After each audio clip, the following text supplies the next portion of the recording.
میں الحمدللہ اپنے آپ کو اتنا خوش نصیب محسوس کرتا ہوں، میں اگر یہ گلاس کا پانی اس طرح پانی 2 گھونٹ پیوں جس طرح میرے نبی نے پیے ہیں، اس پانی کے پینے کی برکت سے بھی اللہ مجھے نیکیاں عطا فرمائے گا، اور میں یہ کہہ سکتا ہوں کہ یا اللہ یہ جو پیا میں نے تیرے نبی کے طریقے پر، جو تو نے مجھے اجر دیا ہے اس کے بدلے میں، وہ اب میں اپنے باپ کی روح کو پیش کرتا ہوں، مولا قبول فرما۔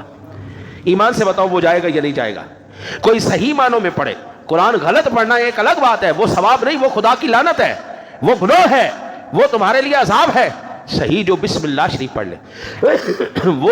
یہ کہہ سکتا ہے فخر سے، یا اللہ یہ جو میں نے بسم اللہ شریف پڑھی ہے یہ میں اپنے باپ کی روح کو پیش کرتا ہوں، اپنی ماں کی روح کو پیش کرتا ہوں، مولا تو قبول فرما۔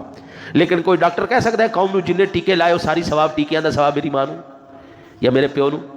پتہ ہے ہمیں بھی ہے قوم نے کس طرح یہ چلی نا جی، یہ کرونا چلی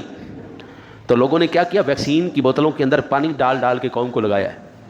ویکسین کی بوتلوں میں۔ تو جس نے مسلمان کو اس طرح دھوکہ دیا ہے، اول تو وہ کوئی نیڑے نہیں گیا لگوانے کے لیے، جو گئے ان کے ساتھ اس طرح ڈرامہ کیا۔ اب یہ بتاؤ یہ ڈاکٹر منہ دکھانے کا لائق ہے جو جان بوجھ کے زہر کے ٹیکے لگا کے مار دیتے ہیں؟ ہماری مائیں بہنیں اب وہ جائے نا جی بچہ پیدا کرنے ہسپتالوں میں، تو اب نارمل ڈیلیوری کا سوچنا بھول جاؤ، اب وہ چیر پھاڑ کے رکھ دیتے جانوروں کی طرح،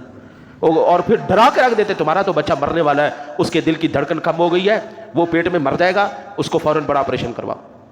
اب یہ کل قیامت والے دن، یہ آج دنیا میں کہہ سکتے ہیں یا اللہ میرے اس عمل کا ثواب میری ماں کو پہنچا۔ میں فخر سے کہہ سکتا ہوں آج تک جتنے بچوں کو میں نے پڑھایا ہے یا اللہ اس کا ثواب میرے باپ کی روح کو پہنچا، میں نے جتنا اب تک عمل کیا ہے یا اللہ میرے باپ کی روح کو پہنچا، میں فخر سے کہہ سکتا ہوں۔ یہ ہے اولئک الاقیاس، عقل مند، دنیا کا عقل مند ترین انسان، یہ تیرے